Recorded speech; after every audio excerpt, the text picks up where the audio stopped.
안녕하십니까, 래피드입니다. 12월 1일 원자력 테마 보도록 하겠습니다. 자, 오늘도 전반적으로 하락을 했습니다. 두산 에너빌리티 비롯해서 S&T 에너지를 제외하고는 거의 다 이제 하락으로 진행이 되었고요. 증시부터 먼저 보고 오도록 하겠습니다. 코스피는 0% 정도 거의 보합 수준으로 진행이 되었고요. 코스닥도 1% 정도 반등했지만 수급 자체는 외국인 투자자가 2,000억 매도했고 기관 투자자는 3,500억을 매수를 했습니다. 그리고 코스피는 외국인 투자자가 1,700억 매수, 기관 투자자가 2,200억을 매도를 했습니다. 그래서 코스피는 지금 3,920포인트로 진행이 되고 있고요. 고점 대비해서 쭉 주가가 밀리고 있는 그런 상황입니다. 그래서 여전히 이제 조정세에 있는 상황이고요. 조금 더 하락을 한다면 3,700 혹은 그 아래로까지 충분히 내려갈 수 있는 상황입니다. 하지만 전체적인 상황을 이제 우리가 봐야 되고요. 이 월봉으로 봤을 때는 코스피는 확실히 고점을 돌파해서 자리를 잡고 있습니다. 추가적인 상승이 기대되는 상황이고요. 2026년을 계속 좋은 방향으로 제시하고 있기 때문에 향후 이제 움직임을 주시해 볼 필요가 있습니다. 외국인 투자자가 이제 매도를 멈췄습니다. 1,600억 정도 코스피에서 매수를 했고요. 11월 마지막에는 상당히 이제 많은 물량을 뱉어냈기 때문에 향후 이제 12월에도 이 물량이 회수가 되는지 아니면 추가적인 매도가 나오는지 지켜볼 필요가 있겠습니다. 그래서 그동안 이제 20일 동안에 외국인 투자자가 15조를 코스피에서 매도를 했고요. 이 부분들이 상당히 이제 증시에도 부담이 되었고, 이 원화를 많이 매도를 해서 이제 달러로 전환을 했다면 원달러를 높이는 요인도 됐을 수도 있습니다. 그래서 이런 부분들이 지금 이제 영향을 주고 있고요. 기관 투자자는 이제 금융 투자가 연일 매수를 끝내고 매도로 전환을 했습니다. 그래서 오늘은 매도로 진행이 되었습니다. 코스닥은 바이오 종목 위주로 상승이 진행되고 있고요. 코스피와 이격이 벌어져 있는데 그것을 이제 좀 메꿔주는 모습을 보이고 있습니다. 그래서 930포인트까지 또 올라와 줬고요. 하지만 또 특정 테마, 바이오 테마 위주로의 상승이 진행이 되었습니다. 투자 수급은 외국인 투자자가 약하게 매도했고요. 기관 투자자가 3,500억을 매수하면서 금융 투자가 또 이번에는 이 바이오 종목 위주로, 그죠? 이 코스닥 위주로 상승을 하는 모습을 보여줬습니다. 해외 증시는 니케이는 1.8% 정도, 1.9% 정도 조정을 받았고요. 49,000포인트까지 지수가 눌러졌습니다. 코스피와 유사한 움직임을 보이고 있고요. 나스닥 다우는 상승으로 마감이 되었는데 이제 목요일에도 휴장이었고요. 금요일에는 조금 이제 진행을 하고 오늘 이제 장이 열리게 됩니다. 세양호 선물 지수 보도록 하고요. 상해 종합도 조정받았다가 비슷한 구간에서 유지를 하고 있습니다. 계속 말이 나오고 있는 이제 원달러는 2원 정도 하락을 했고요. 1,470원 정도 마무리가 되었습니다. 그래서 뭐 비슷한 구간에 유지를 하고 있고 우리가 이 구간을 빠르게 환율이 돌파할 것으로 우려를 하고 있지만 전에도 말씀드렸다시피 분명히 개입이 있을 수밖에 없습니다. 그래서 심리적인 저항선이기 때문에 그러한 부분들을 계속 방어를 할 텐데요.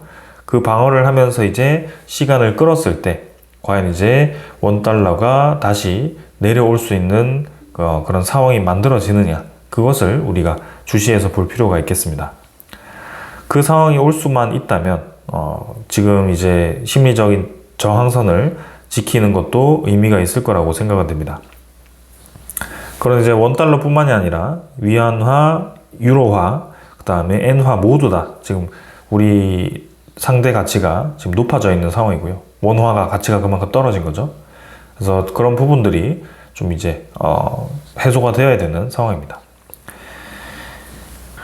자, 그러면 이런 관점에서 봤을 때 앞으로 시장이 어떻게 흘러가는지가 상당히 중요해 보입니다. 주가를 예측하는 것도 중요하지만 지금은 전체 시장에 대한 흐름을 읽어야 되는데요. 그 부분을 조금 보도록 하겠습니다. 일단 가장 우리가 주시할 수 있는 것은 미국과 이제 우크라이나가 협의를 개최를 했습니다. 어떤 것을 했느냐? 종전에 대한 협상을 했습니다. 그래서 우크라이나에게 일방적으로 미국이 양보를 요구하고 있지만 실제로 이제 깊이 들어갔을 때 어떤 논의를 했는지는 사실 우리는 정확하게는 알 수 없습니다. 그러나 트럼프가 이제 종전 협상에 대해서 타결 가능성에 대해서 언급을 했고요. 이번에는 이제 종전을 하겠다라는 의지가 있는 것 같습니다. 이 러시아 우크라이나 전쟁이 한 3년 이상 이렇게 이어져 온 만큼 이제는 전쟁이 끝나는 거에 대한 이런 영향도가 클 수가 있습니다. 특히 이 LNG라든지 이런 원유에 대한 가격이 더 떨어질 가능성도 있고요. 왜냐하면 수급에 대한 제재 부분들이 이제 유통이 되면서 해결이 될 수 있고, 그리고 식료품도 서로 이제 때리면서 그런 식료품에 대한 생산량을 줄여가던 그런 상황이 해소가 되면서 식료품도 이제 다시 가격이 떨어질 수 있습니다. 그러니까 전반적으로 이제 물가를 떨어뜨릴 수 있는 그런 상황이 되는 것이기 때문에 트럼프도 최근에 이제 지지율이 좋지 않죠. 그래서 물가에 대한 상승으로 그런 부분들이 압박이 있을 겁니다. 그래서 최대한 이제 이 우크라이나 전쟁을 끝내도록 하는 방향으로 제시를 하고 있다. 그래서 저게 끝나게 되면 이제 재건 관련된 테마가 움직일 수 있고요. 그 다음에 그런 이제는 실제 전쟁에서부터 기술 경쟁으로 다시 집중할 수 있는 그런 상황이 만들어질 수 있습니다.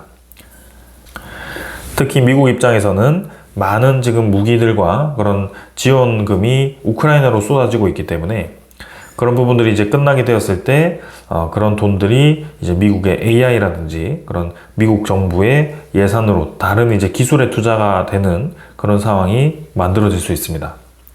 그런 부분들이 향후 계속 이제 좋은 방향으로 진행될 수 있기 때문에 주시를 해볼 필요가 있겠습니다. 그리고 이제 금리 정책이 중요합니다. 12월의 금리도 중요하지만 사실 이제 26년도에 금리가 어떻게 되는지가 더 중요해 보입니다. 그러나 지금 이제 우리가 봤을 때는 파월 의장은 사실 금리를 많이 내릴 것 같지는 않습니다. 좀 보수적인 면도 있고요. 그리고 물가에 대한 그런 촉발을 굉장히 조심스럽게 다루고 있습니다. 하지만 이 파월 의장은 내년에 임기가 끝납니다. 그 차기 이제 연준 의장 지명자를 지금 이렇게 트럼프가 결정을 했다라고 얘기를 했고요. 그래서 누군지 알고 있다라고 얘기를 했습니다. 그래서 곧 발표를 한다라고 했는데 아마도 이렇게 해시 NEC 위원장이 될 가능성이 높다라고 시장에서는 바라보고 있습니다. 그래서 만약에 해시시 되었을 때는 이 금리 인하에 대해서 강조를 했던 인물이기 때문에 트럼프가 계속 강조를 하던 금리 인하가 본격적으로 시작될 가능성이 높습니다. 그래서 내년 장에서는 금리가 내려간다라는 가정이 거의 확실시 되면서 시장에는 유동성 자금들이 쏟아지게 될 겁니다. 그러면 이제 전쟁도 끝나고 유가도 떨어지고 에너지 가격도 떨어지고, 그리고 시장에는 이제 금리를 낮춤으로써 돈이 쏟아지고, 이렇게 되면 지금 투자가 하기에는 정말 좋은 상황이 만들어지는 것입니다. 그럼 이제 미국의 트럼프 의도대로 이제 기술 패권 전쟁에서 이제 돈을 쏟아부을 수 있는 상황이 만들어지는 것이기 때문에 그 26년에 이제 많은 이런 에너지 투자 혹은 인프라 투자가 있을 가능성이 높아질 수 있는 거죠. 그래서 이런 상황들을 같이 우리가 읽어가야 될 것 같습니다. 자, 어떻게 될지 모르겠지만 일단 큰 틀에서는 이렇게 진행이 되고 있다라고 보시면 되겠습니다. 하지만 오늘 시장에서는 하락으로 진행이 되고 있습니다. US테크 100은 이렇게 0.7% 정도 하락을 하고 있고요. 니케이도 꽤 이제 하락을 했고요. 전체적으로 오늘 분위기는 좋지는 않습니다. 채권금리는 미국 10년물 국채금리는 4.0%, 굉장히 낮은 수준입니다. 최근 대비해서는. 그래서 괜찮은데요. 한 가지 조금 이제 눈에 띄는 것은 한국의 10년물 국채금리, 그 다음에 일본의 10년물 국채금리가 같이 급등을 하고 있는 겁니다. 일본 10년물 국채금리가 1년 내 거의 최고치를 찍고 있고요. 1.9%까지 올라왔습니다. 오늘만 4%가 올랐습니다. 그래서 이렇게 과도하게 일본 국채금리가 올랐을 때는 결국에는 기준금리가 높아질 수밖에 없기 때문에 일본의 12월에 금리 인상이 시작될 수도 있습니다. 그래서 그런 부분들도 시장에 단기 충격이 있을 수 있기 때문에 좀 지켜봐야 된다. 한국 10년물 국제금리도 마찬가지 이렇게 바짝 올라와 있는데요. 그래도 다행인 것은 내년에 우리나라가 세계 채권 지수에 포함이 되기 때문에 이 채권에 대한 수요가 높아집니다. 그러면 금리가 좀 낮아질 수 있는 그런 이 여력이 좀 있고요. 그리고 미국의 금리가 본격적으로 떨어졌을 때는 우리나라도 같이 금리를 떨어뜨릴 수 있는 이 상황이 만들어지는 거죠. 최근에는 이제 원달러에 대한 압박으로 상당히 이제 금리를 낮추기가 어려워졌는데 이제 미국이 빠르게 금리를 내린다라고 했을 때는 우리도 가능해진다. 그래서 그런 부분들을 같이 보면 좋겠습니다. 자, 이렇게 이제 진행이 되었고요. 그럼 이제 시장은 이렇게 흘러가는구나 정도 이해하시면 될 것 같고, 돌아와서 종목으로 또 보도록 하겠습니다. 사실 뭐 차트 보는 것도 큰 의미는 없습니다. 그냥 가볍게 보겠습니다. 두산에너빌리티 오늘 2% 정도 떨어졌고요. 네, 61선 근처에서 지지라인 형성하고 있습니다. 그래서 한 번에 지금 21선 뚫지 않고요. 쌍바닥 형태로 진행이 되고 있습니다. 뭐 어떤 소식이 나오느냐에 따라서 이 쌍바닥을 이어서 뭐 추가로 떨어질 거냐 아니면은 횡보를 할 거냐 이렇게 결정이 될 텐데요. 결국에는 우리가 기다리는 그런 이 스타트가 중요하다. 호재가 계속 나오는데요. 그 호재가 바로바로 주가에 반영되지는 않고 있습니다. 한번 이렇게 쭉 올랐다가 또 떨어지기도 하고요. 그래서 전체 추세를 계속 봐야 된다라고 말씀을 드리고 싶습니다. 그래서 하락에 대해서는 이렇게 이 지지라인을 지지하다가 툭 떨어지는 경우가 생길 수 있죠.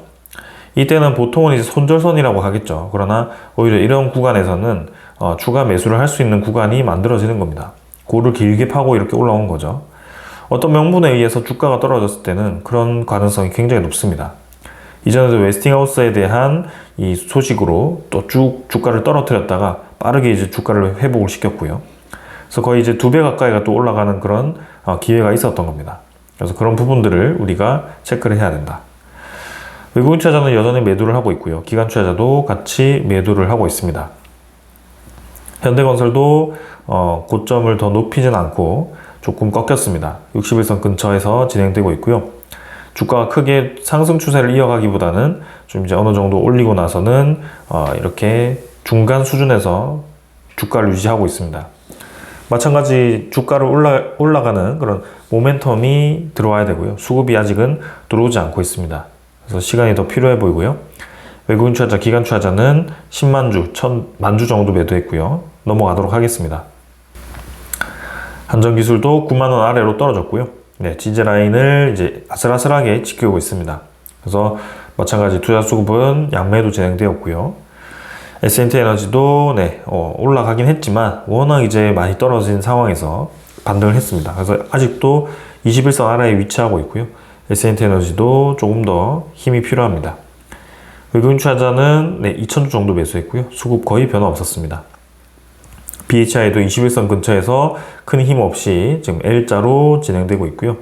결국에는 이 구간을 이어가다가 한번 힘을 주는 구간이 올 겁니다. 그 구간을 기다려야 되고요.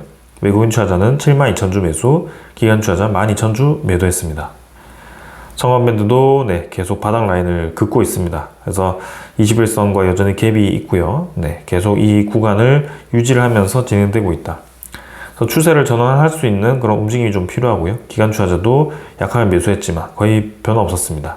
태용도 계속 이제 바닥 라인을 다지지 못하고 주가가 지금 밀리고 있고요. 2.5% 떨어져서 21선과 여전히 갭을 벌리고 있고 마찬가지 쌍바닥 형태로 진행이 되고 있다. 그래서 태용은 한번 갭을 메워야 되는데 그게 아직도 나오지 않고 있습니다. 외국인 투자자는 꾸준히 이탈을 하고 있습니다. 우진도 네, 고점을 높이진 않고 중간쯤에서 이제 눌러지는 상황이 만들어졌고요. 61선은 꾸준히 오고 있기 때문에 조금 더 보도록 하겠습니다. 외국인 투자자는 12,000주 정도 매수했고요. 기관 투자자 41,000주 매도했습니다. 보성파워텍도 1.7% 하락, 61선 근처에서 진행되었고요. 저기 형태로 진행되고 있으나 마찬가지 테마 전체가 움직이지 않고 있기 때문에 혼자 움직이지는 않고 있습니다. 그래서 조정을 받고 있고요. 우리 기술도 네, 바닥 라인 형성하면서 적절하게 올라왔지만 어느 구간에서 계속 유지하고 있습니다. 그래서 투자 수급도 매수 매도가 반복적으로 나타나고 있습니다. 그래서 사실 뭐 요거를 우리가 깊이 있게 분석할 필요는 없습니다. 결국에는 뭐 뻔한 그런 이제 이 캔들끼리 연결해서 지지라인 형성하고 뭐 저항선 연결하고 이거는 사실 지금 구간에서는 큰 의미가 없습니다. 단기 투자자 입장에서는 의미가 있을 수 있겠지만 사실 이렇게 수급도 적고 뭔가 움직임이 없는 상황에서 단기 투자도 의미가 없죠. 오히려 급등이 있는 그런 테마로 따라가서 단기 투자를 하는 것이 맞겠죠. 그래서 지금은 장기 투자자의 관점으로 봐야 되는 상황이고, 장기 투자는 사실 지금 현재 일봉 차트를 그렇게 열심히 들여다볼 필요가 없습니다. 전체 추세를 보아야 되는 상황에서 내년에 이제 시장이 어떻게 흘러갈지, 이 기업들이 이제는 매출이 성장하고 영업이익이 성장할 수 있는 상황이 만들어지는지 그런 것들을 봐야 되고요. 증권가에서도 이제 그런 부분들을 이제 계산해서 목표가를 제시할 텐데, 이제는 그 테마가 얼마나 주목받느냐에 따라서 멀티플을 제시해서 목표가를 계속 높이겠죠. 그런 부분들이 이제 가는 것이기 때문에 가장 근본이 되는 것은 시장에 대한 상황이 좋게 진행이 되어야 된다라는 것입니다.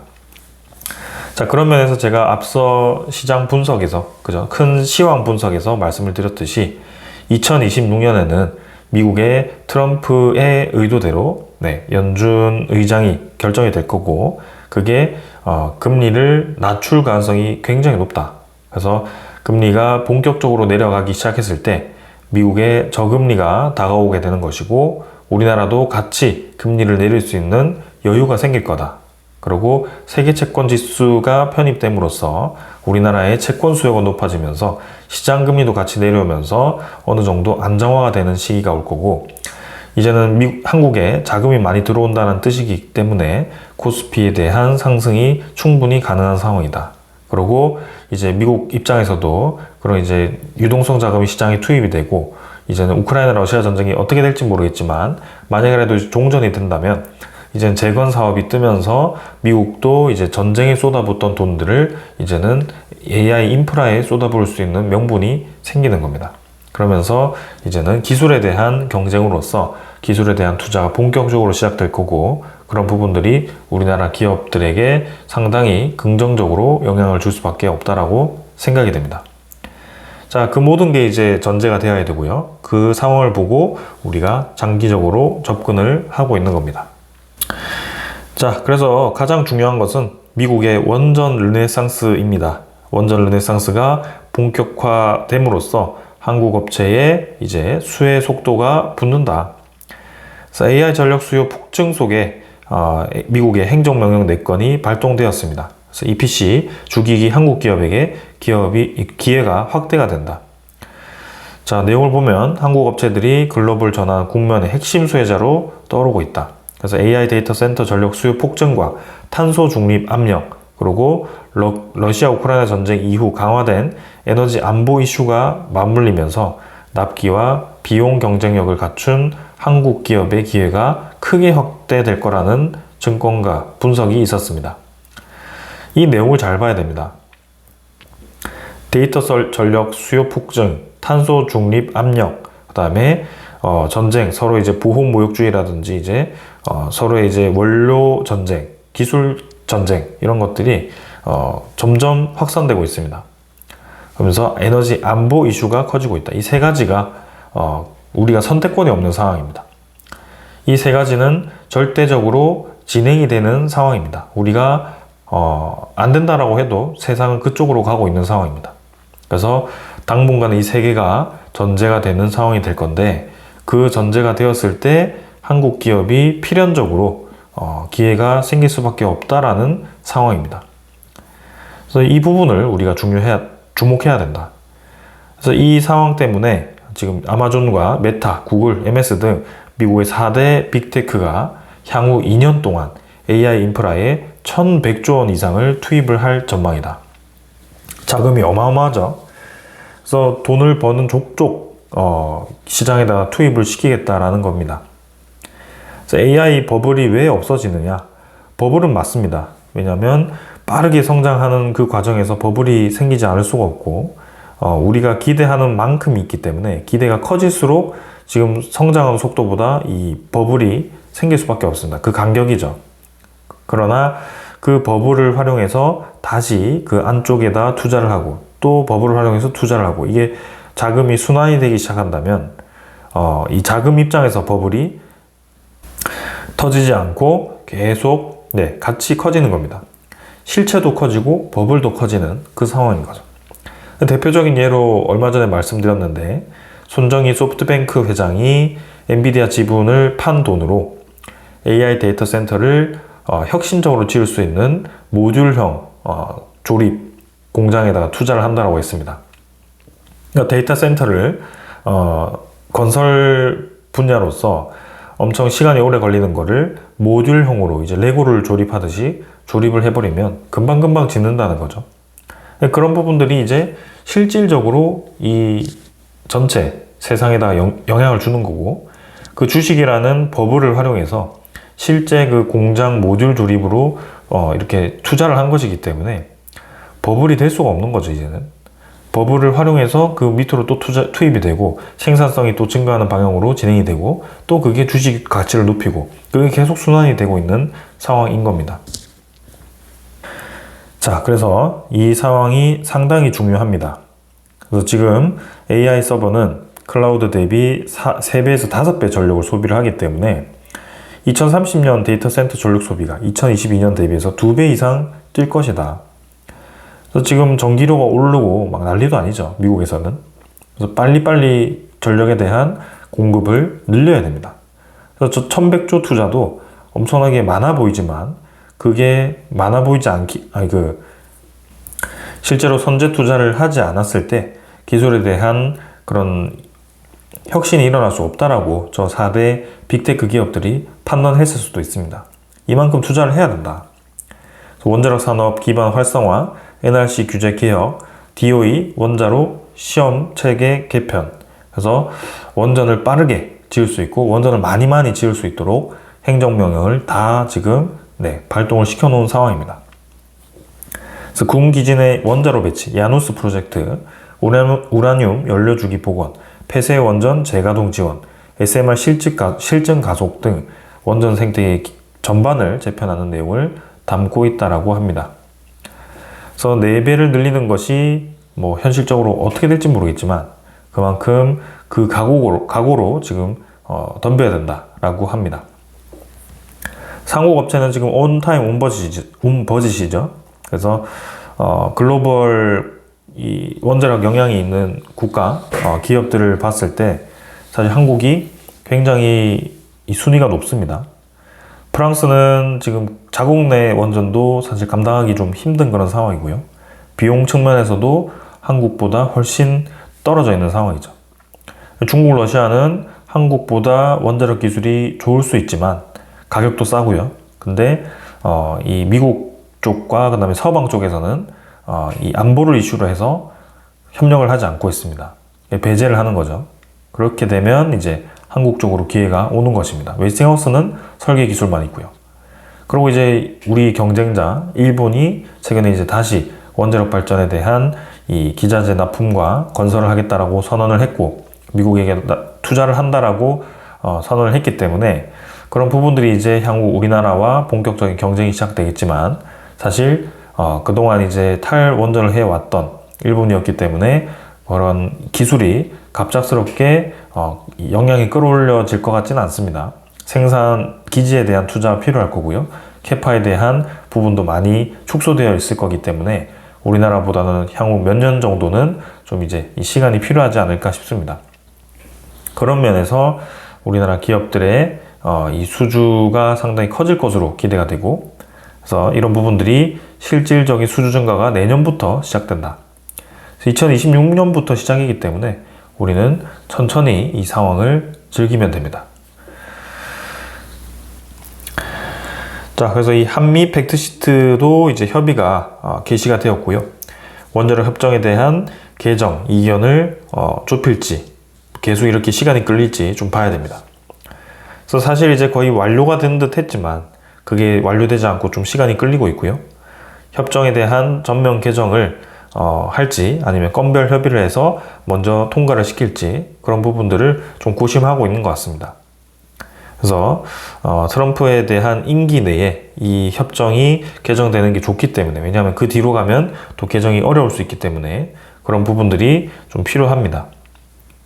그래서 우리나라 정부에서 어떤 이제 역할을 할지 좀 지켜보도록 하겠습니다.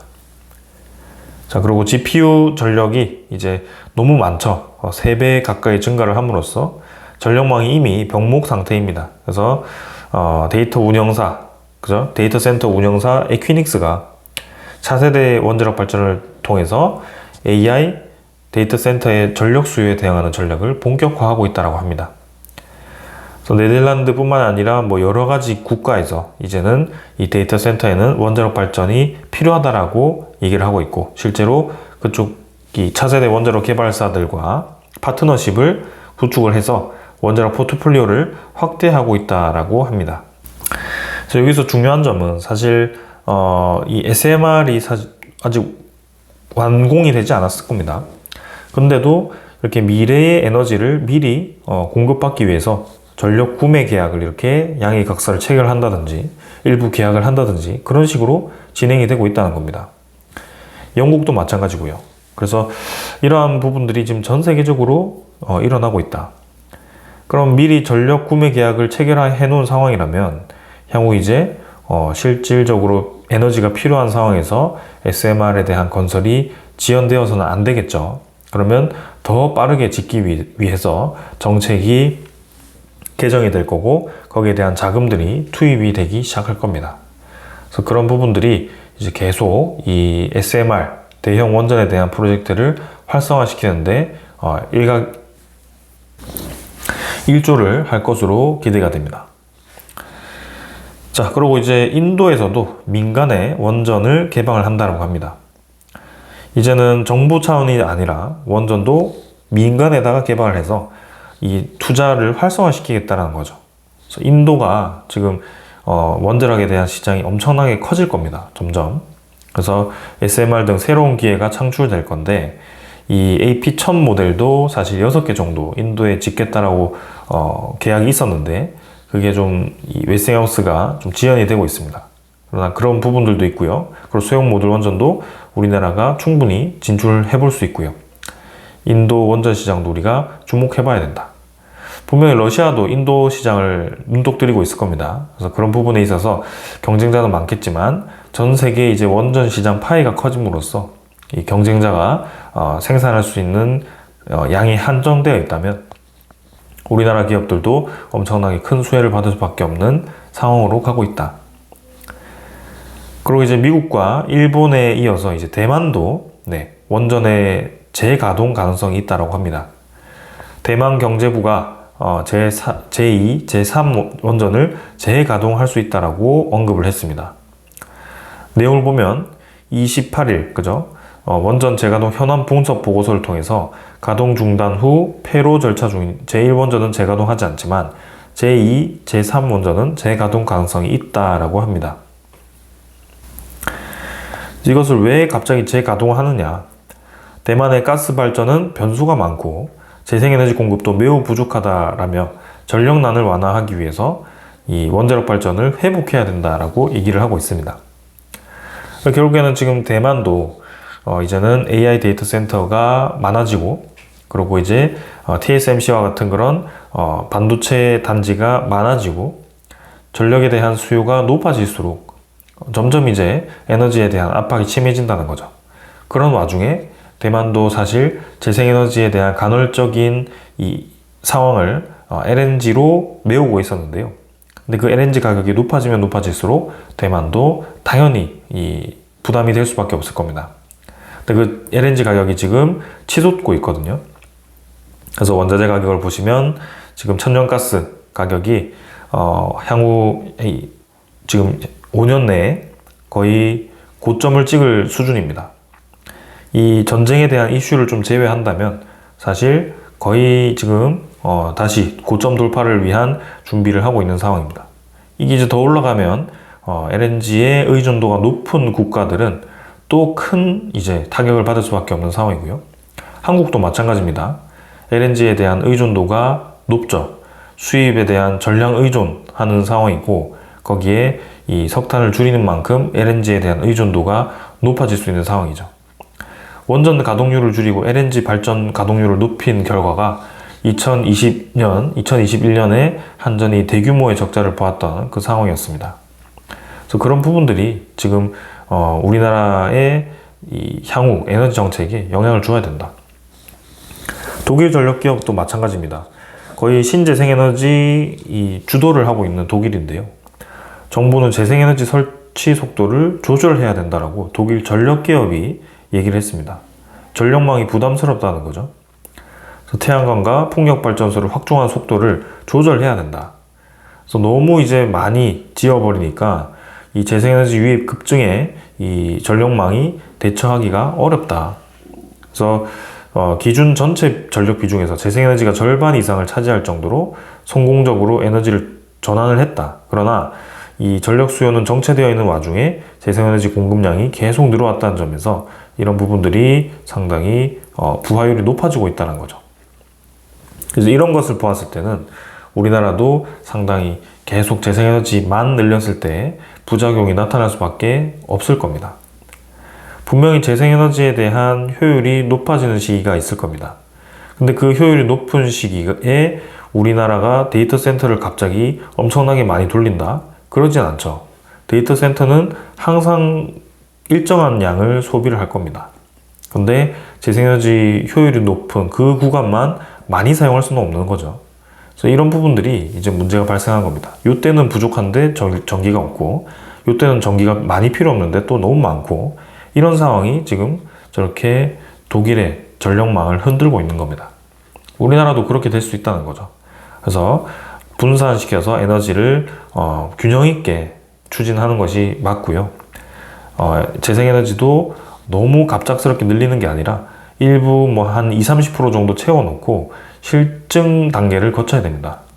이 전력에 대한 사용이 어떻게 되는지를 우리가 사용을 해보고 해야지 매년 막 수십 기가와트씩 늘려가지고 그것을 바짝 이제 목표치를 달성했는데 그 나중에 달성해놓고 보니 실제로 운영하기도 애매하고 비용은 비용대로 비싸고 그런 상황이면 누가 책임질 수 있는가, 그런 부분들이 문제가 생길 수 있습니다.